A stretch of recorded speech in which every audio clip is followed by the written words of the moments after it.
പലപ്പോഴും നമുക്കൊക്കെ ഉണ്ടാകുന്ന ഒരു ബുദ്ധിമുട്ടാണ് എക്കിൾ. എക്കിൾ ഉണ്ടാകുന്ന സമയത്ത് അത് 1ഉം 2ഉം ഒക്കെ നമുക്ക് സഹിക്കാൻ പറ്റും. എന്നാൽ 3ഉം 4ഉം ഒക്കെ ആവുമ്പോഴേക്കും അത് ഭയങ്കര ഒരു അനോയിങ് ഫീലിംഗ് നമുക്കുണ്ടാവാറുണ്ട്.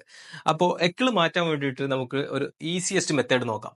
എന്താണെന്ന് പറഞ്ഞു കഴിഞ്ഞാല് ആദ്യം നിങ്ങളൊരു വലിയൊരു ബ്രീത്ത് എടുക്കുക. ഉള്ളിലേക്ക് എടുക്കുക.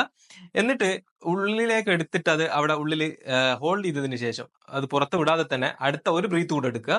അത് കഴിഞ്ഞ് മൂന്നാമതും ഒരു ബ്രീത്ത് കൂടെ എടുക്കുക. അപ്പൊ ആദ്യത്തെ ബ്രീത്ത് കുറച്ച് ലോങ് ആയിരിക്കും, രണ്ടാമത്തെ ബ്രീത്ത് അത്ര ലോങ് അല്ലായിരിക്കും, മൂന്നാമത്തെ ബ്രീത്ത് മൈക്രോ സെക്കൻഡ്സ് മാത്രമേ ഉണ്ടാവാറുള്ളൂ.